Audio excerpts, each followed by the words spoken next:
Class 10 विषय हिंदी और विषय राम लक्ष्मण परशुराम संवाद।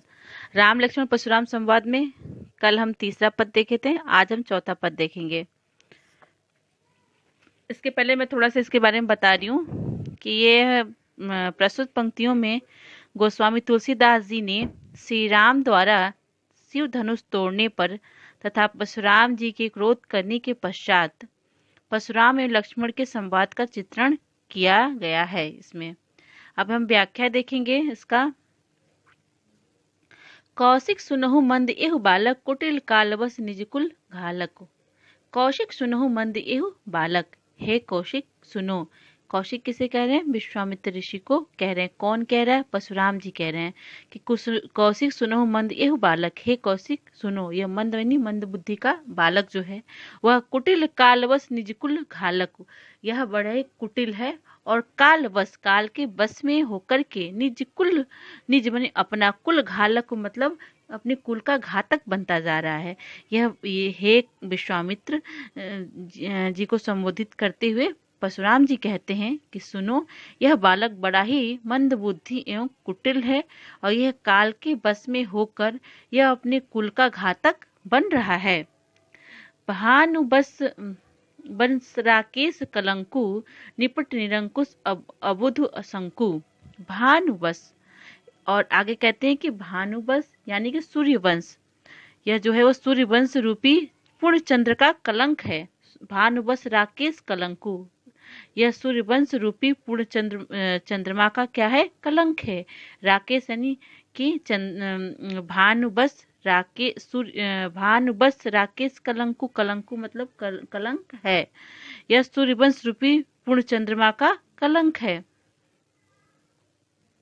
निपट निरंकुश अबुध असंकु। निपट निरंकुश, निरंकुश यानी उद्दंड और अबुध, अबुध मतलब मूर्ख, असंकु मतलब निडर। यह बिल्कुल ही निडर, मूर्ख और उद्दंड बालक है। किसे कह रहे हैं? लक्ष्मण जी को कह रहे हैं परशुराम जी। काल कवलु होई है छन माही, कहो पुकारी खोरी मोहि नाही। काल कौलु मतलब काल का ग्रास। काल कोलू हुई है छन माही, छन माही मतलब तुरंत ही, अभी ये काल के गाल में जाने वाला यानी इसकी मृत्यु होने वाली है। कहो कहो पुकारी खोरी मोहि नाही, खोरी यानी दोष। अब मैं इस बात को पुकार पुकार के कह रहा हूँ, सबसे कह रहा हूँ कि कोई अब अगर ये जब मर जाएगा तो कोई मेरा दोस्त नहीं देगा, क्योंकि अभी ये तुरंत का तुरंत काल का ग्रास बनने वाला है। यानी कि इनके कहने का मतलब ये कि अब मैं इसका वध करने वाला हूँ, इस बालक का। आगे फिर कहते तुम हट कहूँ जो चहूँ उबारा। हट कहूँ मतलब अगर मना करने पर भी तुम चहूँ उबारा, चहूँ मैंने चाहोगे, इसे बचाना चाहोगे तो कहीं प्रताप बल रोसु हमारा। अगर तुम हट करके भी इसे मनाना चाहते हो, कौशिक यानी विश्वामित्र मुनि, तो कहीं प्रताप बल रोसु हमारा, तो इससे हमारा प्रताप, हमारे बल और हमारे गुस्से के बारे में बता दो कि मैं कैसा हूँ। कौन इस बात को कह रहा है? विश्वामित्र को, ये परशुराम जी कह रहे हैं विश्वामित्र जी से। तो तब तक फिर लखन जी कहते हैं, लखन कहूँ मुनि सूजस तुम्हारा, तुम्हें अछत को बर ने पारा। लखन जी कह रहे हैं कि मुनि सूजस तुम्हारा, सूजस मतलब तुम्हारे अच्छे यश का, तुम्हें अछत को बर ने पारा, तुमसे अच्छा कौन वर्णन इसका कर सकता है। तुम्हारे यश के बारे में, तुम तो अपने बारे में खुद ही इतना बता रहे हो, तो तुम्हारे बारे में तुमसे अच्छा वर्णन और कोई दूसरा नहीं कर सकता है। अपने मुंह तुम आपन करनी, अरे तुम तो अपने मुंह मतलब अपने ही मुंह में से आपन करनी मतलब अपना करनी, बार अनेक भांति बहुबरनी, अनेक प्रकार से, बहुत प्रकार से, किसी तरह किसी पता नहीं कितनी कितनी प्रकार से तुम अपने करनी का वर्णन खुद ही कर रहे हो।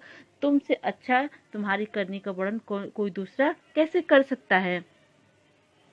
वीरवती तुम धीर अछोभा, अरे वीरव्रती मतलब वीरता का व्रत धारण करने वाले हो, अछोभा माने शांत रहने वाले। हे तुम तो वीरता के व्रत को धारण करने वाले हो। लक्ष्मण जी कह रहे हो परशुराम जी को, तो धीर अछोभा और बिल्कुल शांत और धीर गंभीर व्यक्ति हो तो गारी देत न पाओ शोभा, तो तुम्हें गाली देते हुए तुम शोभा नहीं पा रहे, इस तरह से गाली देते हुए तुम शोभा नहीं दे रहे हो। फिर आगे कहते लक्ष्मण जी कि सुर समर करनी करही कहीं न जना वही आप, विद्यमान रन पाई रिपु काय कतहि प्रताप। सुर समर करनी कहीं, सुर समर करनी करही, करे के सुरवीर जो होते हैं वह समर यानी युद्ध के मैदान में करनी करही करही मतलब करनी को करते हैं। सुरवीर जो योद्धा होते हैं वह समर भूमि में अपनी करनी को करही मतलब करते हैं। कहीं न जना वही आप, और कह कह के जनाते नहीं हैं कि हम ये करेंगे हम वो करेंगे। विद्यमान रण पाई रिपु कायर खत ही प्रताप, और रण के मैदान में तो वही अपने प्रताप को, अपने यश का, अपने गुणों का वर्णन तो वही व्यक्ति करता है जो कि कायर होता है। वीर लोग तो युद्ध की भूमि में वीरता, सिर्फ वीरता दिखाते हैं। अब कुछ कठिन शब्दार्थ है जो कि आपको अपनी नोटबुक में लिखना है। कौशिक यानी विश्वामित्र, मंद का अर्थ होता है कुबुद्धि, कुल घालक यानी कुल का घातक, भानुवंश सूर्यवंश, राकेश चंद्रमा, कलंकु यानी कलंक, निरंकुश उदंड, अबुद्ध मूर्ख, अशंकु निडर, काल कौलु काल का ग्रास, खोरी यानी कि दोष, हट कहूँ मना करने पर, बरने यानी वर्णन करना, वीरव्रती वीरता का व्रत धारण करने वाला, अछोभा का मतलब होता है शांत या गंभीर। अब कुछ प्रश्न है जो आपको गृह कार्य के रूप में दिया जा रहा है। 7वां प्रश्न है आपका भाव स्पष्ट कीजिए। इसका भाव स्पष्ट करना है, यानी कि जैसे आप लिखते थे भाव प्रस्तुत पंक्तियां यहाँ से ली गई है, जो जैसे 9th में आप लिखते थे ना वैसे 10th में लिखना है। इसका भाव स्पष्ट कीजिए। बिहस लखन क का है, बिहस लखन बोले मृद बानी, अहो मुनीस महाभट्ट मानी, पुनि पुनि मोहि देखाओ कुठारू, चहत उड़ावन फूके पहाड़ू। इसका करेंगे। ख है, इहाँ कुम्हड़ बतिया को नाही, जे तर्जनी देखी मरी जाही, देखी कुठारू सरासन बाना, मैं कछु कहा सहित अभिमाना। अब इस क और ख का, 7वें का क और ख का करके ग का अभी आप नहीं करेंगे, छोड़ देंगे, जब मैं बताऊंगी तब करेंगे।